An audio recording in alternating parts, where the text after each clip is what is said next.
What's up, all you movie lover badasses out there? Phat Samurai Guys here with Lady Phat Blood, and we'd like to make a toast in remembrance of one of the greatest sci-fi horror franchises of all time. And today, on May 20th, we'd like to say, rest in peace to the Alien franchise. We have loved you. Yes. You have served us well. It has been fun. And yeah. Salud. I'd pour some for the homies, but I kind of want to. I kind of want to drink all of this. The movie Covenant isn't worth the waste of booze. So let me just start this out by saying that this was a very jarring experience for the both of us. Yeah. And we are just gonna blue sky this. And yeah. This is just gonna go off in any different direction. Yeah. This is a total spoiler yeah. review or discussion. Yeah. And if we seem scattered yeah. in our discussion and our train of thought, I apologize, but this movie kind of fucked with our heads.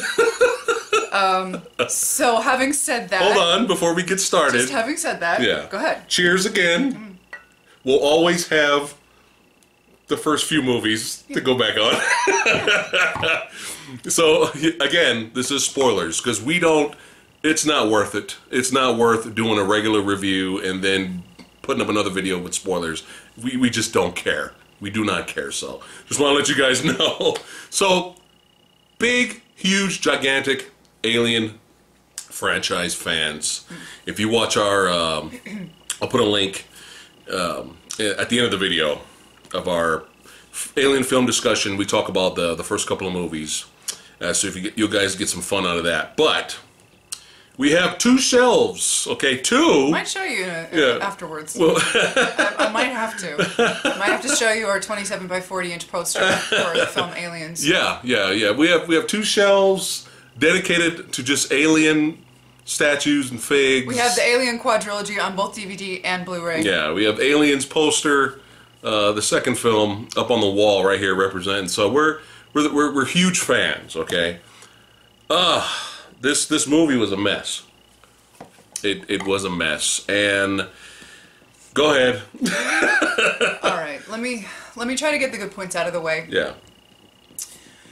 Michael Fassbender, big surprise. Yeah. We probably, if you've seen anything, knew that he was playing two different parts. He's playing again the part of David, the droid from Prometheus, who was definitely showing signs of animosity towards his human creator, Mr. Wayland. Yeah.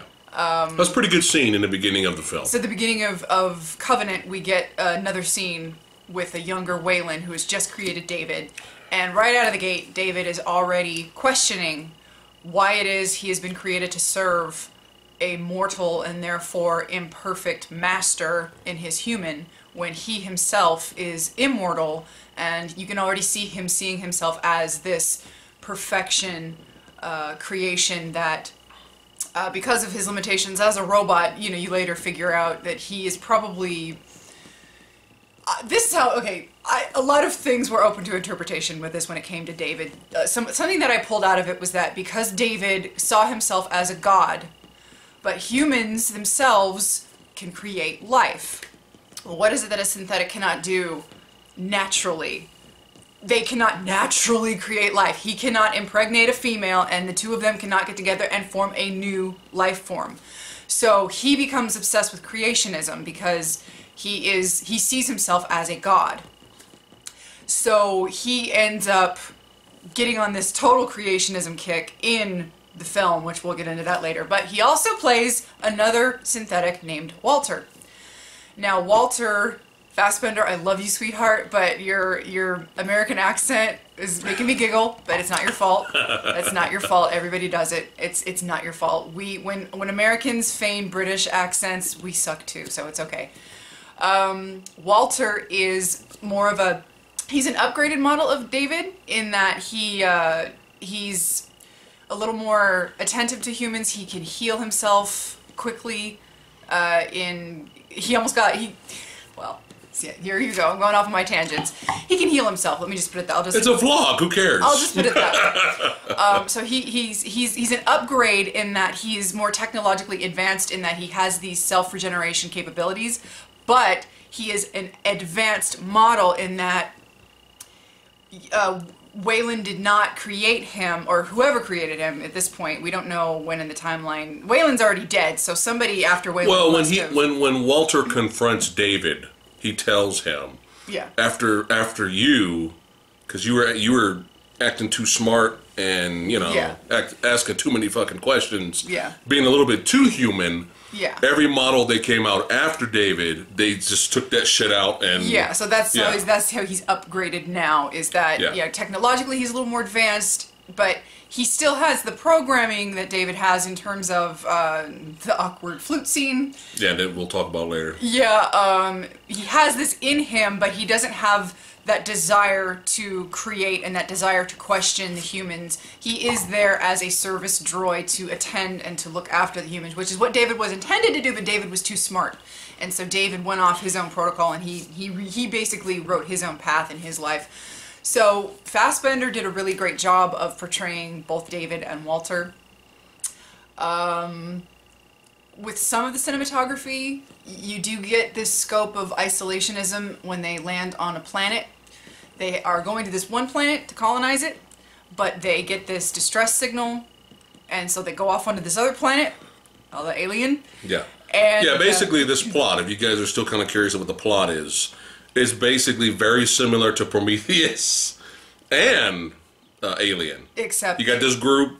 They get a signal, they investigate the signal, they go down there, shenanigans. Except it's Alien done very poorly. Yes. I actually question who really legitimately directed this film, because this does not feel like a Ridley Scott film. There are some... Just want to point something out, sorry. She's so mad right now, her foot is shaking. Sorry. There's a lot going on in my head. I'm trying to get my thoughts together. Well, you know why. You know why, right? Because we just watched the fucking prologue. Okay, so what we've been tending to do with films these days, we like being surprised. Yes. Okay, so we watch 1 to 2 trailers, and then we don't watch anything else after that. We don't watch... because of spoilers. We don't watch behind the scenes. We don't watch anything until after the film comes out, and then we'll watch other things. So we stayed away from The Last Supper, and we stayed away from... the prologue, the Covenant prologue. And there were so many things when we came out of this movie, like, what the fuck? Why was James Franco in this film? Yeah. What the fuck? Why did they say Numi Rapace, or whatever her name is coming back to do some scenes from Prometheus, when in the film that we saw, we never once saw her alive. We heard her voice and we saw her dead, but we never saw her alive. And so we go and we watch all of these other things, and it's like, well... Okay, that kind of helped. And then our grievances with the crew in general was that with the way this film was paced... Horrible pacing in this film. It seemed like the first 30 minutes of this movie was devoted to what should have been character development. Yes. And getting to know the characters a lot like the first Alien film. Well, what was so simple about the first Alien film was that it was a whopping, 5 people? 6 people? Yeah. I want to say it was 6, and then it got dwindled down to 5, and then they just dwindled out from there. But you got to know them, and it was simple. But in this case, we've got 10 people that were... No, it's 15. Dwindled down to 14 in the first 5 seconds because there's this accident. They get woken up. The captain gets killed, which is Franco. Freaking James Franco. And we're like, what the... What? Why? Why? Okay. And so... The first 30 minutes, it seems like we're supposed to be getting to know these characters, but honestly... Because it just takes a long time. And there's nothing wrong with that, because the first Alien film did the exact same thing. The first Alien film was nothing but character development, nothing but atmosphere establishment, nothing but intrigue establishment and suspense establishment, and then it wasn't until an hour when the alien finally popped out of Kane. It was a long time before that first alien showed up. So we had character development length, but no character development. It's like the lead, I'm just going to call her by her movie name, Danny, and that she's probably the only person I'm going to remember her name aside from Walter and David. You're talking about Diet Ripley? Yes, Ripley Light. She did the absolute best with what she did, with what she had to work with, which was basically... Which was nothing. Franco was her husband. Franco was the captain of the Covenant. That was her husband. And I knew right away that was her husband because of her reaction when they saw him burning alive in his cryopod. So I got that. It's like, okay. And she did a really good job playing the part of a grieving widow, and she just lost her husband, and we need to carry on. So that was fine. But then you're introduced to all of these other couples, and again, we had this dynamic where you kind of got the hint of who was with who, but it wasn't enough. No. It was not enough to know their personalities. Like, you knew the personalities of the people in the first Alien film, and I would dare to say you knew the personalities of everybody in the Aliens, you know, the main Marines. Yeah. You knew who Hudson and Hicks was. You knew who Vasquez was. You knew who Apone was, even though he died very quickly. He was the sergeant. You knew who everybody was, and that's the thing. You had all these characters, but it was like, okay, you're only getting snippets here and there, and it just wasn't enough. No. And so, you know, you get onto the planet, and what's the one thing that everybody had beef with in the first Prometheus? And I just want to make a correction. I thought when I said in our our expectations of Covenant, I thought that they brought back. Yes, I thought that they brought back the writer from Prometheus to do Covenant. It's not true. It's a different writer. Two different writers. Okay. So what was the one thing that people were like completely bashing Prometheus on? Aside from the fact, okay, let me get this out. I'm sorry. Here we go. Tangent time. One of the things, and I didn't explain this well enough in our video before. One of the things I enjoyed about Prometheus was that I went in with the expectation that this was going to be a prequel to Alien, but what I got was a story that took place before Alien, in the Alien universe, and instead of doing that, oh, well, here's where the ship crash lands on LV-246, and that's when, and then 10 years later, the space truckers find them. They could have easily done a cheap cop-out, shot-for-shot, almost like similar like what The Thing did, which was a companion piece to The Thing from the John Carpenter Thing. Yeah. But they took something and they put all these ideas out there. They created these engineer characters that created us, that possibly create the xenomorphs later for whatever reason. They put all these ideas out there. And instead of doing a straight shot-for-shot prequel that leads directly into the Nostromo story, what they do is they took the world of Alien, created another story, created another set of characters to follow and another idea to follow, and they went off in another direction. And when I realized that this was not a direct Alien prequel, what I expected, my disappointment turned into fascination, because this is an interesting concept. Instead of doing the easy thing, they went in a more complex direction, and they did something that was different, and I enjoyed that, and that's why I wanted to see a sequel to Prometheus. I did not get a sequel to Prometheus, however, instead, they took everything bad about Prometheus and they amplified it in this one. Now, what was the one thing that everybody complained about in Prometheus? All of the characters were fucking dumb. So stupid. Everyone in Prometheus, they get in their spacesuits, they get in their little space helmets, they go out onto this planet, and after a couple of hours of exploration, they take off their helmets like a couple of douchebags. Right. In this movie... they don't even bother putting helmets on. No. Let's go and land on an alien planet, and we don't know if there's oxygen. We don't know what kind of alien parasites are floating around in the fucking atmosphere. Let's just walk outside. Let's just walk outside. So they're even stupider than the scientists, explorers, and experts from Prometheus. And then look what happened. People got fucking infected because of the fucking goo pods. Okay, and they got infected, and then shenanigans. Yeah. It's like, dude, and it's like nobody can walk on blood apparently. No one can just step on blood and keep going. Everyone has to slip and fall with fucking blood everywhere. I was getting mad how dumb these characters were, especially the fucking female pilot, the blonde pilot. Jesus Christ, it's fucking stupid. Yeah, so amplified the stupidity, all right? So that was just even more annoying, okay? But before we continue our rant, hold your thought.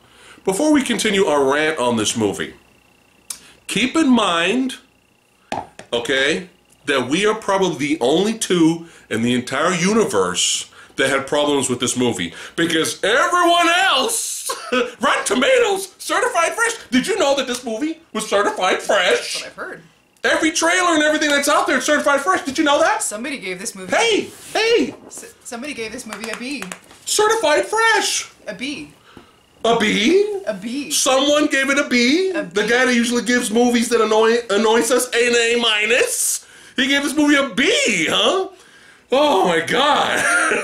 And apparently everyone else thought that the special effects were awe-inspiring. Okay. The greatest special effects we've ever seen. Let's talk about Were that. we watching the same fucking movie? Let's go ahead and talk. Let's take it down a notch. I'm sorry. We're all right.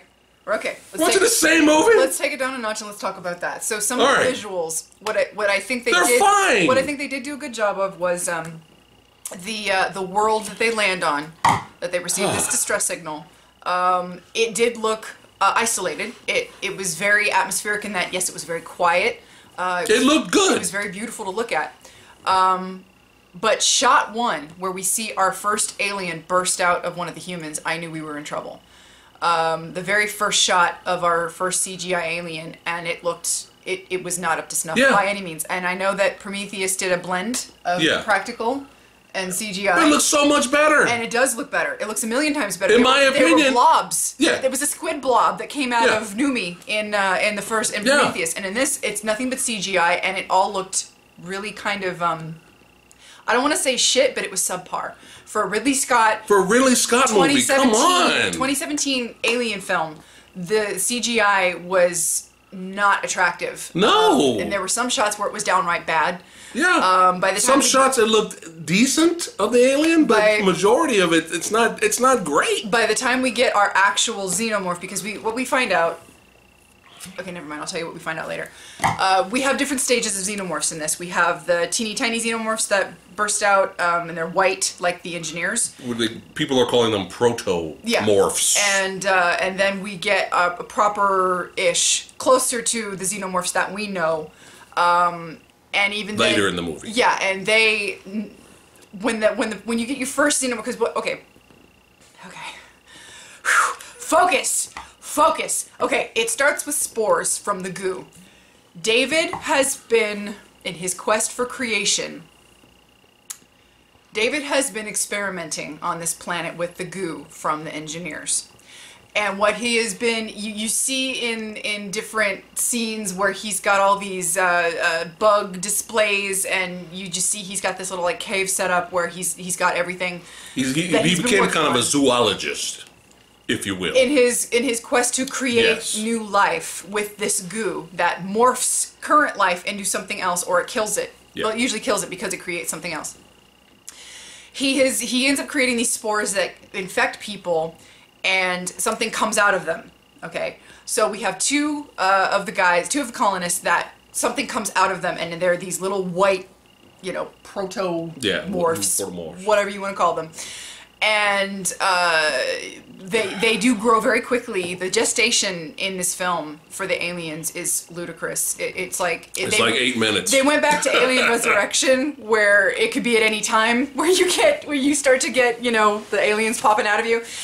And I think AVP did that too. Where it could literally be 5 minutes, it could be an hour, it doesn't matter. Oh God, my brain. Okay, so then David creates the alien eggs. And then we get our first proper face huggers. Now these are not proto face huggers. These are legit what we're used to face huggers. Right. And we get our first impregnation of the new captain of the ship. And what bursts out of him is literally. Let me show you. Let me show you. Did anybody else think that was funny? When the little baby alien came up and looked at David? Okay, so this little dude, except he's black, pops out looking just like this.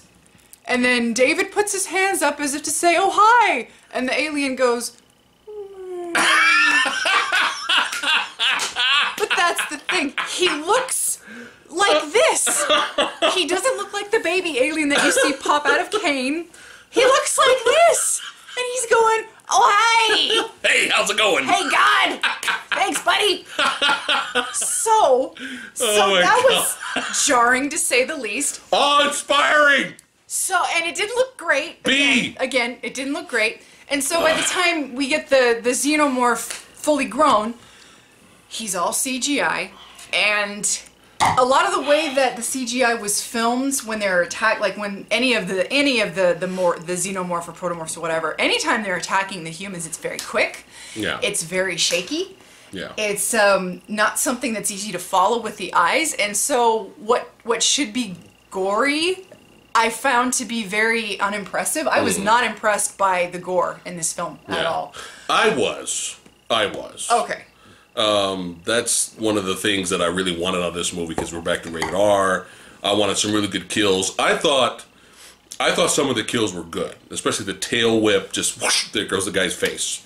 I thought that was cool, but you probably missed that, didn't you? I probably blinked. Because the camera was all over the place. I probably blinked. There were several times where I felt like, what just happened? But good death kills is not enough. It's not enough, man. I don't watch an alien film for gore. Yeah. It is a horror film, but the first film, the goriest thing that I can remember happening in the first alien film was Kane. Right. Because you don't really see what happened to Lambert. You get insinuations of what happened to her. Dallas, he buggers off, and only in the extended cut do you see that he gets cocooned. Brett and Parker, you might see a little bit of blood in the head, and Brett, you don't really see what happens to him. So it's literally Kane is the goriest thing that happens in that film. So I don't watch these movies for gore. Right. But if it's there, I'm not going to complain. But if it's an R-rated film, though, you're expecting it, though. But if it's there, I'm not going to complain. Right. Okay. And with all the fodder we had in this film, you'd think. Okay. Right. Yeah. Yeah. Okay. Now, we were ranting earlier about the fucking prologue that we just fucking watched. Okay. Okay. Okay. We went off somewhere else earlier. We're gonna keep doing that. But the prologue had more. Was it The Last Supper? The prologue had more character development in the fucking prologue. What was this? 5 minutes? 4 minutes? Something seconds? The Last Supper. Yeah. Yeah, for almost 5 more character development. We actually spent some time, a little bit, not a lot. But with this type of movie, we'll take all we can fucking get. Let's just point out. Yeah. We just saw the prologue with David and Shaw. Yeah, we'll get to that. We'll get to that after this. Let's just put this into perspective. Okay, this movie was just over 2 hours long, maybe 2 hours, 3 minutes tops. Yeah. The Last Supper was almost 5 minutes, and the prologue was almost 3 minutes. Yeah. So you mean to tell me you couldn't have worked not even 10 minutes of extra footage into your only 2 hour and 3 minute film for the sake of actually giving us a reason to get to know these characters? There was all this time for getting to know them, but I felt like we didn't get to know any of them at all.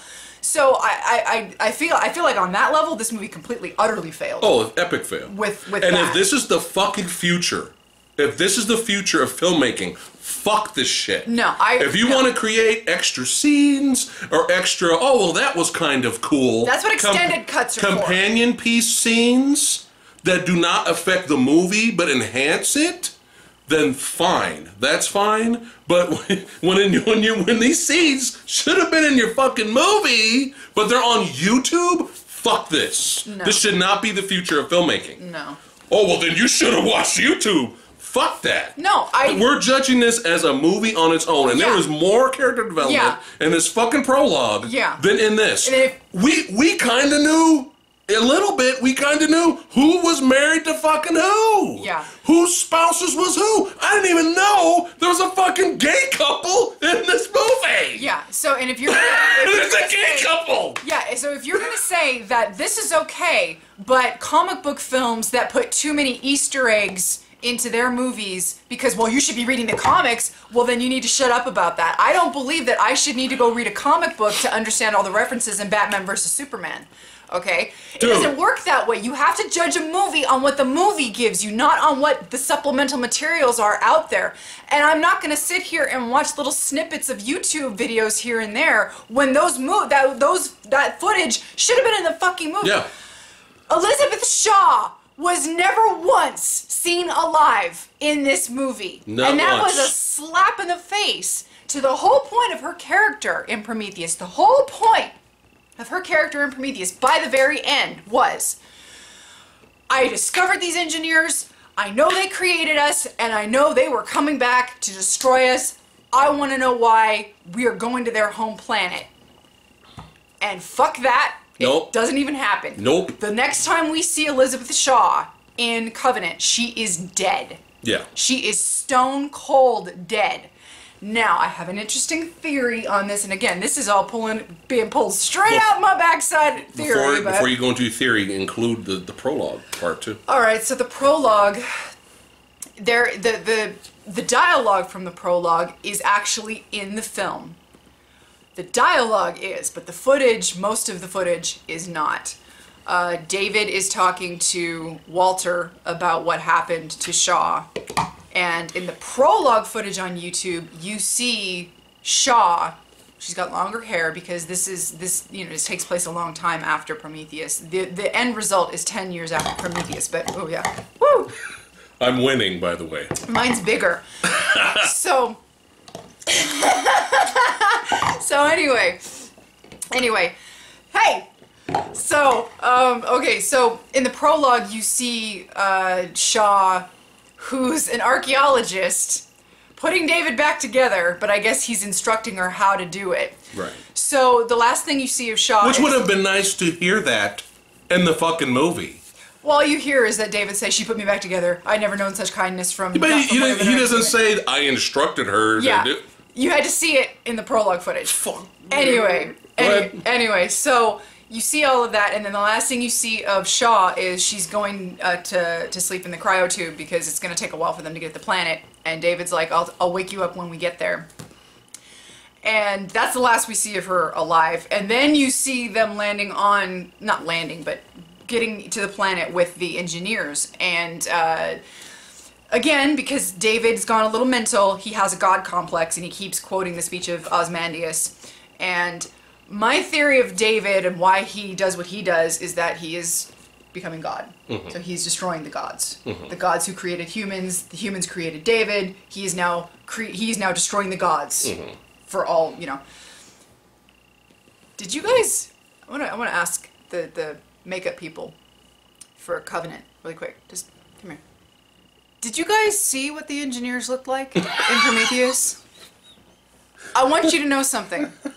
I have seen average Joe Schmoes on the street have better cosplay outfits of engineers than what I saw in Covenant.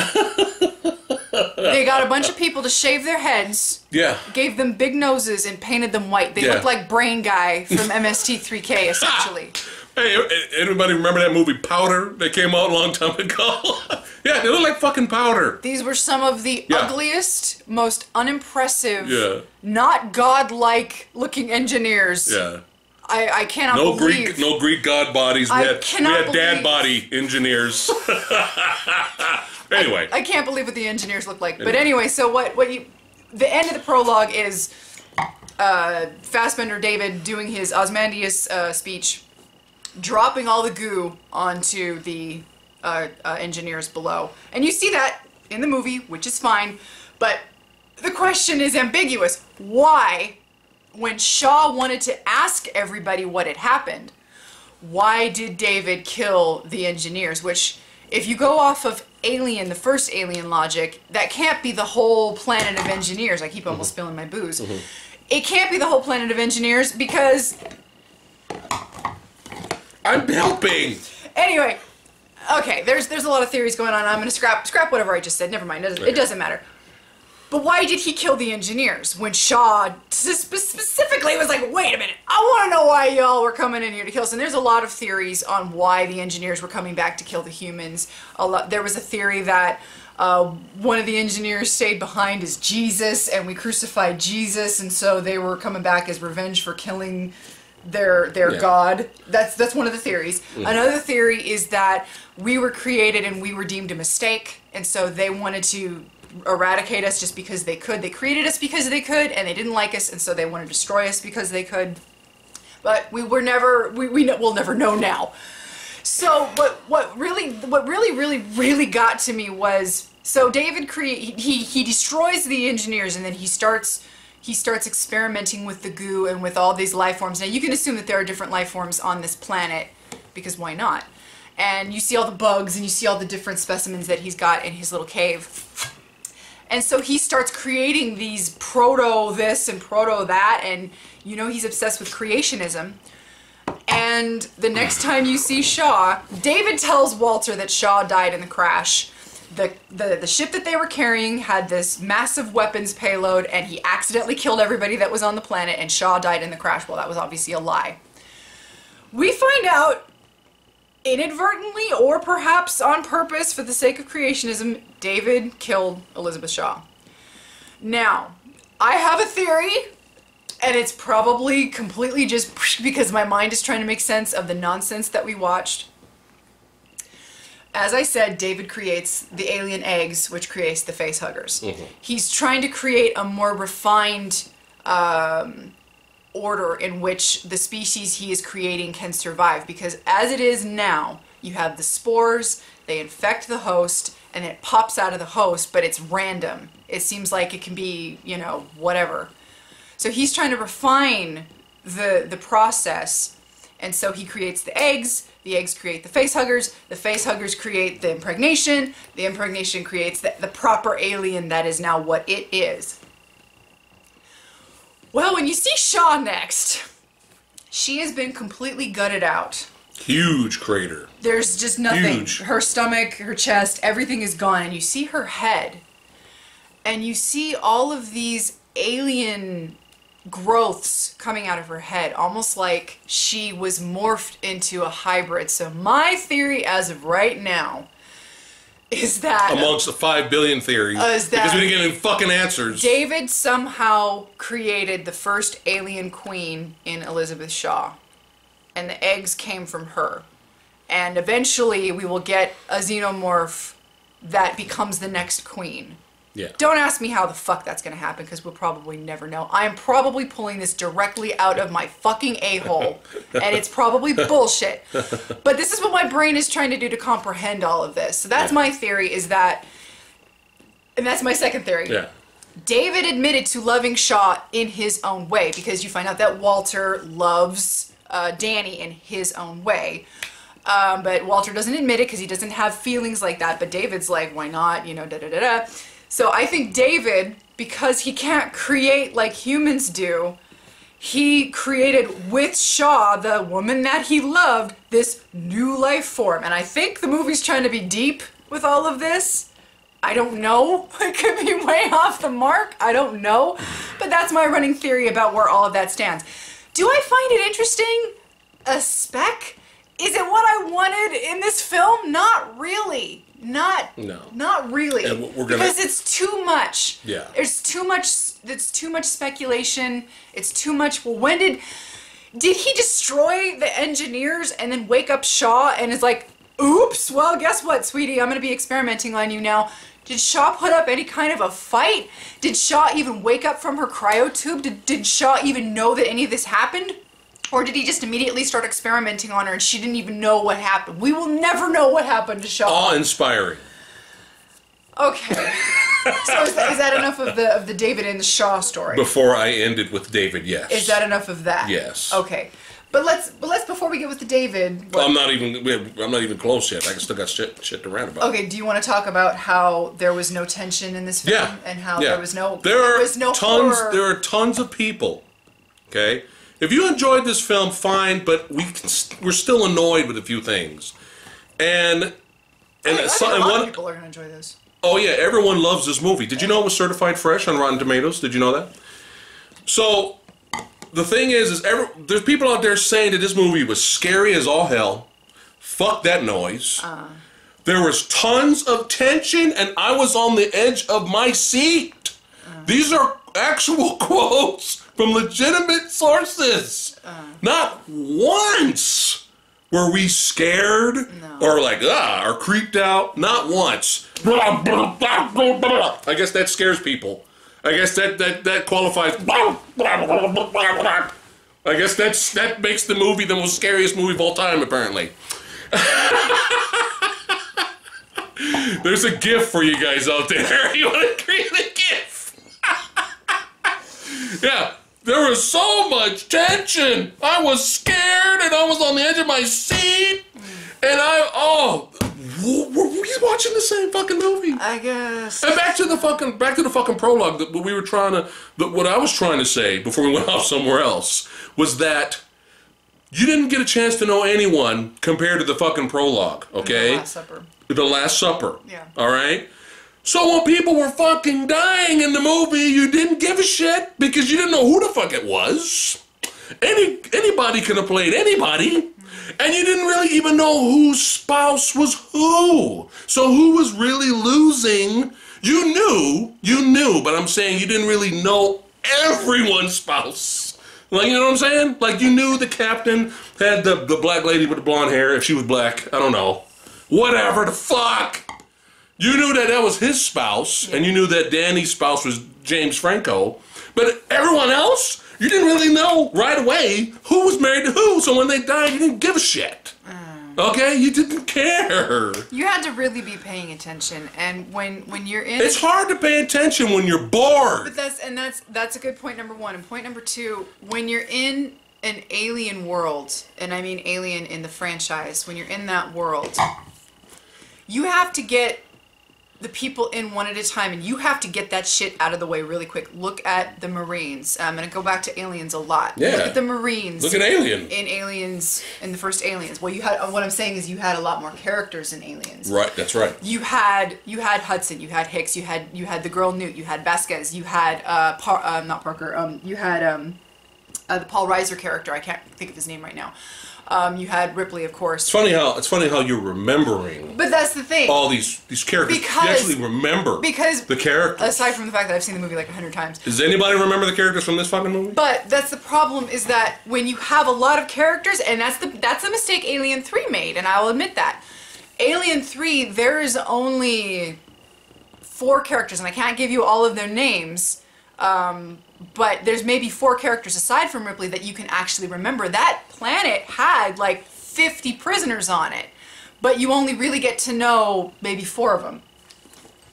It's good. I just wanted to try it. Are you done? I just wanted to try it. It's good. You like it? Yes. Next time we'll get you one. Anyway, but that's a mistake that Alien 3 made. But you still got to know some of them because of their personalities, because they had personalities. Well, in Covenant, it's kind of the Prometheus thing. You didn't really know who a lot of these people were. They tried to give them these one-off lines like, I'm here to make money, I'm not here to make friends. You know, like I kind of remember there being a biologist. I kind of remember a guy who loved rocks. And that was another thing. I remember the Tom Hardy clone looking dude and Naomi. I remember Idris Elba. But that's the thing, though. The Asian pilot. But that's the And that's from fucking Prometheus. But that probably also helps because we knew who the actors were. Yeah, but that might have helped. But that's another thing. Prometheus, visually, aside from Guy Pearce, what's his name? Yeah, besides Guy Pearce's who plays Wayland, his horrible makeup. Aside from that movie leaps and bounds. It's gorgeous. Looked better. Yeah. Than Covenant in all aspects. Even if the cinematography was fine in Covenant, I felt like Prometheus. It just looked better. Way better. What, 2012? 2012. Way better than this movie. So anyway. But it wasn't awe-inspiring. Special effects. So anyway. Yeah, no tension, no horror, nothing in this movie. That was our original point. I didn't feel any of that. I felt even with Aliens being more of a roller coaster, space marine war film, I felt that there were more creepy moments, like the scene where the Marines are getting ambushed, and Ripley and Gorman are looking on with the monitors, and Gorman's panicking and he's freezing up, and you can hear all the Marines panicking and screaming, and Ripley's screaming at Gorman to get them out of there. Without really showing that much. But if you listen, you hear the audio. You hear the audio, you hear the music that's going on. I found that a little unnerving. Yeah. When Ripley and Newt are trapped in the bay in the medical lab with a face hugger, that was kind of trippy. That was like, oh shit, that's, you know. You mean you weren't scared shitless when the CGI looking face hugger jumped on the guy's gun and he wiggled it off? No. Back to stupid characters. Hold your thought. Back to stupid characters. It's a long one. The captain. Oh, it's vlog. They're on the ride with us. They're having fun with us. Get some drinks, guys. Get some drinks. So, the captain, tells the second captain after James Franco dies. He tells one of the female officers, or whatever the fuck. See? Don't know who the people are. She gets to go clean up. So he tells her, don't go far. They've already ran into a proto-alien. They already seen the proto-alien take everybody the fuck out. All right, and these proto-aliens are hard to kill for some reason. You shoot them all up, they still run around, apparently, but they're like stronger than the fucking xenomorphs that we know for some reason. Yeah, so what happens? She goes like a fucking mile off to shower, and then we get horror trope number 58, with the fucking alien showing up and biting her head off.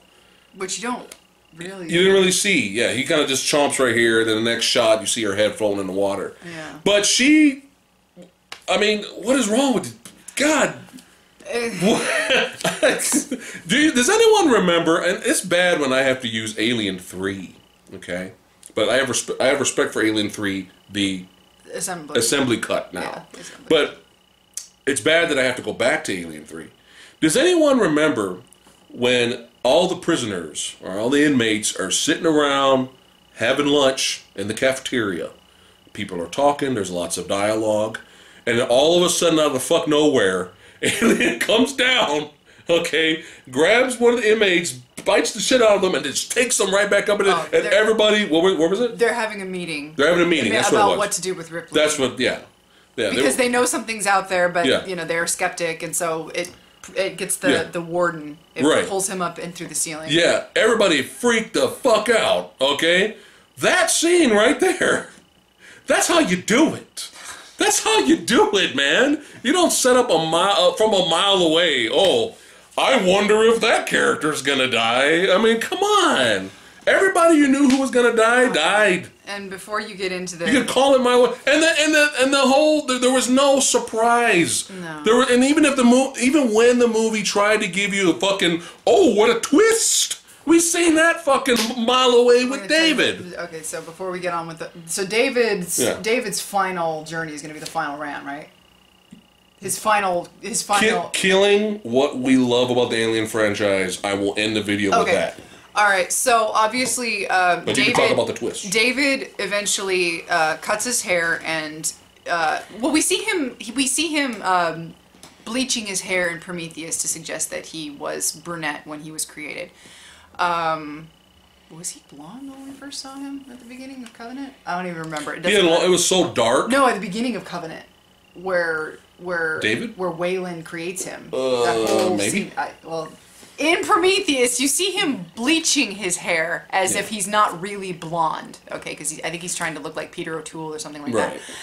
And so when Walter and the group show up, David cuts his hair off completely because for some reason it grows like really long. I guess synthetic hair can grow. Why not? So he cuts his hair and now he looks just like Walter, except they both have different clothes. Well, Walter at one point, a proto-alien is about to attack Danny, and Walter gets in the way, and the proto-alien gets his hand, and I think somebody shoots him, and the alien is bitten off his hand, but the acid is like made his hand all... Yeah. It's just a nub, but it looks like it's not been just clean, broken, or bitten off. It looks like it's been a little, messed up a little bit. So when David and Walter start talking, and they have their bizarre flute scene where David's trying to make him come over to his side and see things his way, which... Hold that thought. Okay. Okay, you got it. Now, the flute scene. Go ahead. The homoerotic flute scene. Not that there's anything wrong with that. I'll do the fingering. Yeah. That wasn't a line. That was an actual line. I'll do the fingering. What? Oh, inspiring. Anyway, so I like the visual special effects in that scene because you have on this side David giving his flute to Walter's mouth. Which is the flute that you used to... Okay? It's the flute that you use to make... It's the flute that you use to make the ships run. But that's the flute. That's where he gets this flute. So since Walter can't create anything like David can, he can't... So David, puts his flute in his mouth, teaches him how to blow, and tells Walter... Be mature! Be mature. This is the movie! I'm telling myself to This is the movie! I'm telling myself! Oh, okay. So, while he's telling Walter to blow, he says that he will do the fingering and help him go... Okay. Which is the actual theme from Prometheus. That's the actual theme for me. Anyway, so I thought it was a visually interesting looking scene because you have CGI David touching CGI Walter. And it's both of them played by Michael Fassbender. Why the camera would shift from this side, and then when it was Walter's turn to blow, and then it would go on this side, and then when it was Fassbender's turn to do the fingering, it would go back over to... I don't really understand. It was the same shot. So I don't know if really Scott in that, he was trying to do some fancy camera work and say, look at how I'm showing the visuals from different perspectives. But the problem with that is that scene was way too fucking long. They could have got the point across a lot quicker with David trying to show Walter how to create. That scene felt like it was like 15 to 20 minutes long. It was fucking boring. Visually, I get it. It kind of looked kind of cool. It wasn't that long. It just felt very long. It felt long. It felt long. But everyone's saying it's the most fascinating scene in the movie. I found that scene fascinating. So apparently... I think in theory it was fascinating. Fascinating. I think in theory, David trying to convince another one of his kind... That's fine. I think in theory... That's what I'm saying. I Yeah. think in theory... It's interesting, but I feel like in execution it was a little too long. It was a Yeah, little too it's preachy. filmed It was a little so too, oddly. It was a little too obviously blatantly sexual, homoerotic, incestual. Yeah. Anyway, whatever. Exactly. Whatever. But so if you're expecting tons, if you're watching that Alien Covenant trailer, and you're expecting, oh my god, there's gonna be tons of action and everything. No, all you're gonna get in this fucking movie is. No, I think there's a little more action than Prometheus. That's fine. There is, but you really have to wait to the fucking end of the movie. Yeah, and the point... But that's fine. If you have to wait towards the end of the movie, third act for alien action, that's fine. So what fills up that huge long gap? Interesting storytelling and character development. And tension. Which we had nothing. And atmosphere and tension. Nothing. Even Alien 3 had atmosphere and tension. Yes! In my opinion. It did! I know so many people say that movie is shit, and I respectfully disagree. I love Alien 3. The meeting sequence that we just talked about. I adore Alien 3. I love the grimy, claustrophobic. It goes back to the claustrophobic of the Nostromo, but not so much. But it's still, you feel isolated, and you feel hopeless. Alien 3, you feel hopeless. Yeah. And that's another point. They were fucked in Alien 3. Let me ask you a question. Just put it over here. Let me ask you a question. When people died in Covenant, why didn't you give a shit? Because you didn't know them. Why do you think everyone hated Alien 3 so much in the decisions that they made to kill off Newt, Hicks, and even Bishop? Is because you had a whole movie to get to know them, and they just snuffed them out like they were nothing, as things happen in real life. Sometimes and people got pissed. Sometimes people fucking die for no good fucking reason, and you're left alone. And Alien 3 was the cold bucket of water to the face that nobody wanted to take after the thrill ride that was Aliens. But why did you hate that decision so much? It's because you loved the characters. Why do you not give a shit about any of these people? It's because you don't know them. And there's your problem right there. Yeah. It's like, you don't necessarily love the characters in Alien, but you feel their panic and you feel their fear in the first movie. And by the time... I'm sorry. You okay? I'm sorry, I'm talking too much. All right. It happens. My esophagus closes in on me if I talk too much. I'm so sorry. Let me know if you need me to take over. I'm so sorry. But that's the thing. By the time Ripley is finally come away as the victor in the first movie, you're like, oh my god, wow, that was fucking crazy. Mm-hmm. You didn't get any of that. No. I didn't get any of that in Covenant. And I know you were supposed to with Danny's character. There was no character arc to her character. No, and that's the most fascinating study about Sigourney Weaver's Ripley in Alien, and then even into Aliens. In Alien, she's just the science officer that is kind of the pain in the ass because, she's telling Parker and shit, I keep forgetting everybody's name. And Brett to fuck off because they want to know when they're getting their next raise. She denies entry to Kane and the rest of the people of the crew because Kane has been exposed to this alien, and she won't let them onto the ship, and everybody hates her because, she won't let them on, and then fucking Lambert comes and slaps the shit out of her, which was fucking hysterical if you know that If you know the behind-the-scenes story of that slap. Yeah, when you see Ripley's reaction to her being slapped, Sigourney Weaver didn't know she was going to get slapped that hard. So that was actually fantastic filmmaking. Ridley Scott was an asshole back in the day to his stars, but anyway. Yeah. But you get to know these characters and you feel that tension. I didn't get any of that in this. I did not. No. Not once was I like, oh shit. I never. She was the same character from the beginning of the movie. I felt like towards the end of the movie. I felt like this was. It was the worst parts of Prometheus put into Covenant with a terrible, incompetent remake of Alien combined with the worst parts of Prometheus. That's what I felt like this movie was.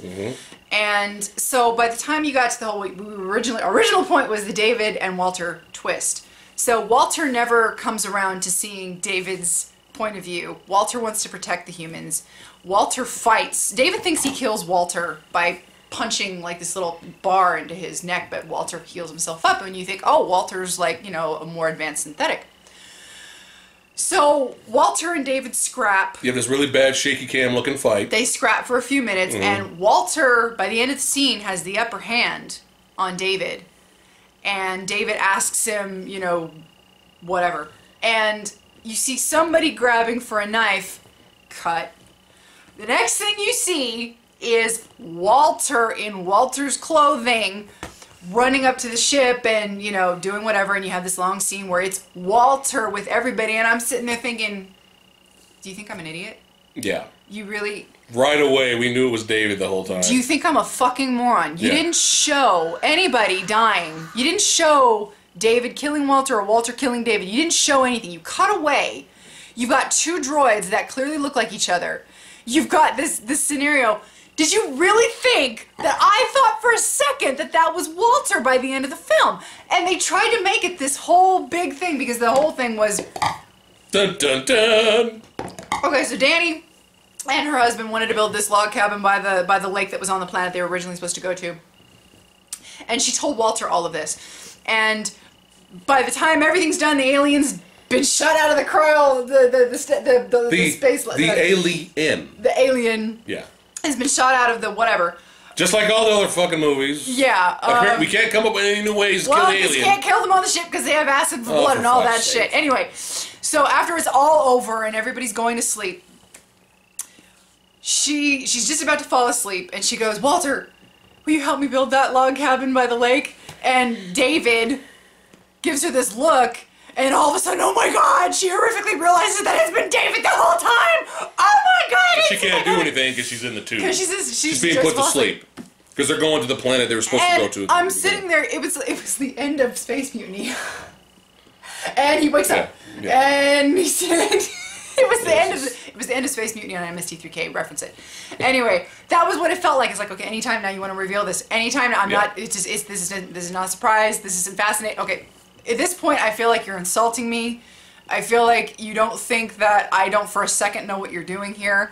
And it's kind of like, okay, I'm checking out as we speak. I'm checking out of this whole big plot twist. Awe-inspiring film. Okay. Did you know this movie was certified fresh on Rotten Tomatoes? It gotta be. Yeah. Are we, is there anything else before we wrap it up? My big pet peeve? Anything else? I think we've spun off into a billion different directions as much as we possibly can on this. But before you say that, I will say, you can never get everything you need to get out of a first viewing of a film. And there are a lot of films that I will see once and I know for a fact I never need to see again. But because I have so much investment in the Alien franchise, and even in Prometheus to an extent, I will watch this movie again. I will not pay to watch this movie again. If this movie's on Netflix or if it's on HBO or whatever, I will watch this movie again to see. I feel like I missed something. And if there is an extended cut and all of that peripheral shit ends up in the movie, well then maybe I'll watch it. And maybe the pacing's better. Maybe it'll give me a better perspective on things. I don't know. Unless there is an extended cut that comes to Blu-ray, I will not even bother paying for this. And, you know, I do want to watch this again though because I feel like so much does not make sense to me that maybe I must have missed something. It's possible. We both may have missed something. But I will not watch this movie again because I liked it. Yeah. I will watch it because I feel like I have so much investment that I almost need to see, okay, did I miss something, or is this movie just fucking with us? Did this movie just troll us majorly? So, having said that, your biggest problem with Yes. Alien Covenant. Yes. So, boring, no character development, no character arcs, a film that looked decent, it looked good, not great. CGI of the aliens, not up to standard. And the film did not feel like Ridley Scott directed this movie. I'm sorry. No it felt like somebody else directed this film. No tension. No tension, no horror, like some good kills, not enough for me. And yeah, so that getting that out of the way. Here's my biggest pet peeve and why we have, RIP'd the franchise. Is because of the whole aspect. Now, the David character is very interesting. The David character, in some ways, is the most interesting character in Prometheus. Mm-hmm. The problem, though, is that they have completely fucked over what was cool about the whole Alien franchise, or the aliens themselves. the alien mythos. The alien mythos has been completely fucked. Okay? And I'll use this as an example. Midichlorians. Okay? Star Wars Episode 1. Alright? What's cool about Star Wars? What's fascinating and what's missed? The Force.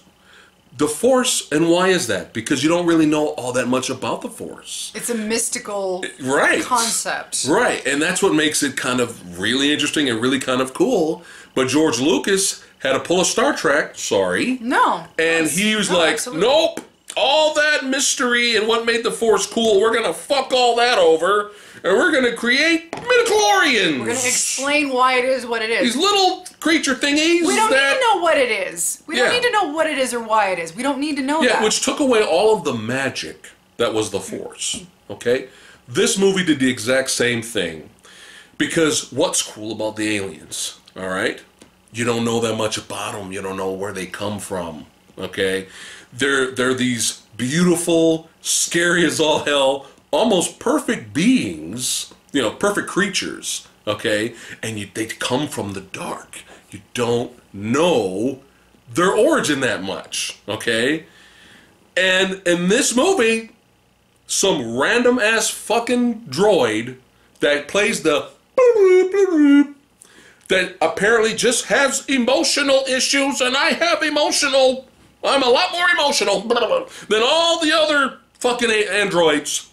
That's the motherfucker that creates the aliens. And that takes away everything that's what's cool, interesting, mysterious, fascinating about the aliens. Is all scrap now. When you go back and watch Aliens, for us, fuck that noise. We're still going to enjoy Alien and Aliens, and even some of Alien 3. Okay? Fuck that. Well, but if you...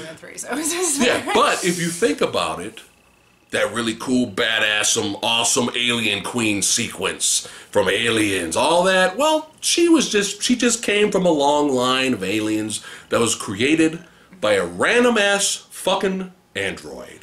And that takes away all what was cool about aliens. Now, if you're not invested in the Alien franchise, if you really don't give a shit, then you're probably gonna love this movie. Okay? If you're a huge die-hard fan of the Alien franchise, I'll be really surprised if you're even okay with the film. I'll be surprised. But if you love the film, it's fine. We just have to give out, because we're honest. On this channel, we're honest. On our initial thoughts. We're honest. We're kind of gut reactionists when it comes to certain We felt things. numb. We felt numb coming out of this movie. There are times where we will watch a movie at first and either really love it or really hate it or really be really indifferent towards it, and then we'll watch it again because we feel like we need to, and we will have very different opinions on Yes. it. We were kind of like that with Prometheus. We knew we didn't hate Prometheus, but Yeah. the second time we watched it, we appreciated it more because we got some more things like you said in the video. It was a lot more interesting the second time. This is what I think they were trying to go for, and this is where you get into trouble when you try to be a little too up your own ass in philosophical themes and concepts. I think what they were trying to go for in this, man created the robot. The robot questioned the man as his god. The man basically tries to put the robot in his place. The robot knows better. The robot becomes God, therefore surpassing man. The robot finds those that created man, which are man's gods. The robot destroys those gods, therefore becoming God. And therefore the new God creates that which is utterly indestructible and will always be the hunter of man. So in essence, humans created... You made more sense right there than this fucking movie. So in essence, humans in a 6 Degrees of Kevin Bacon way created the xenomorphs. Humans did. Because humans created the robots. Which is still lame. Which is it's still lame. Even if it was man that created aliens, it's still fucking lame. I think it's still convoluted in the way they did. Yeah. I think that's what they were going for. Now imagine that. No, let's just go to a totally random Predators. Oh, show me your shirt, by the way. This awesome alien shirt because I don't know if you can see it. Because we are fans. Got the face hugger and the baby in there. Yeah, Predators. Let's just go somewhere. Let's go somewhere else now. So we got a brand new Predator movie coming out, right? Now imagine that Predator movie being awesome and being cool, but then you find out at the end of the movie that the Predators were created by man. It'd be so stupid. It would ruin anything that was cool about the Predators. They were genetic experiments to win wars from humans, but then they turned on us and then they left. And that'd be stupid. But apparently, I guess we just missed it the first time around, and we did not see the awe-inspiring, B-rated, certified fresh gloriousness that is Alien Covenant. So let me say, I didn't hate the movie, but I don't like it. Sorry. I don't hate. We don't hate the movie. I don't hate the film, but it's frustrating because all of the fucking backlash Ridley Scott got, all of the problems, he had time to tweak, change, and improve on all this shit, and this did not happen. Sure, you got a little bit more answers from Prometheus, not necessarily great answers. Not necessarily the ones we wanted. Yeah. Because that was the whole point of Prometheus. It was like, let's find out who created us. But it's just... And again, that was what I enjoyed about Prometheus, was that you did not take the easy way in making an Alien prequel. Yeah.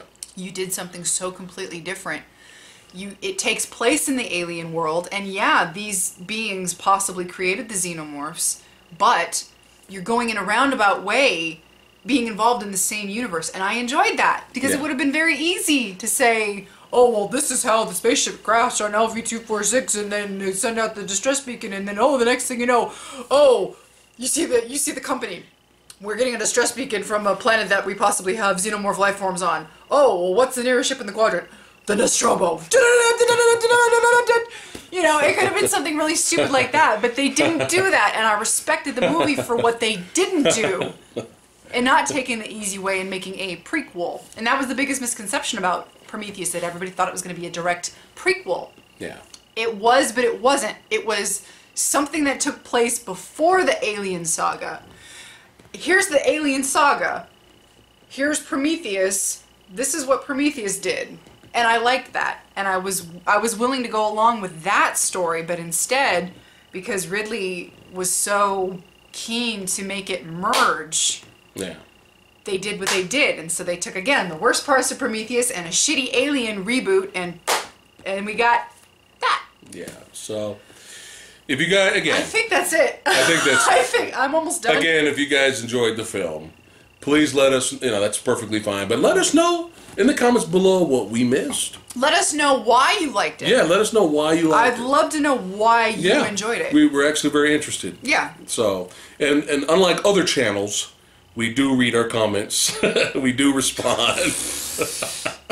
Because we care. We've always been honest on this channel from day one. Whether you agree with our opinion or not. The whole reason, I don't know if we've ever said this, but the whole reason we do this is because we don't have enough nerd friends. We love talking about movies, but we have a couple of people that love movies as much as we do, but we've never had a community of people that we can just bounce stuff that we enjoy, and like I love hearing people's perspective on why they like or don't like something that I like or don't like. I love hearing other people's explanations for why they feel the way they do, even if it's in complete opposite to how I feel.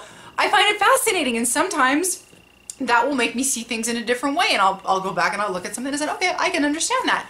That's why we do this. We love hearing other people's opinions on the same things that we enjoy talking about. So yeah, we do tend to, and all the subscribers that we got recently, you guys rock. Thank you for subscribing and following our channel. Putting up with our rants. I think they enjoy our rants. But yeah, thank you all for watching. You guys are awesome. You guys rock. And I think we'll go ahead and leave it like that. I think this right here will be the only thing that I will remember from Alien Covenant. So thanks again for watching. You guys rock. We'll see you guys next time. Like, share, subscribe. Like, share, subscribe.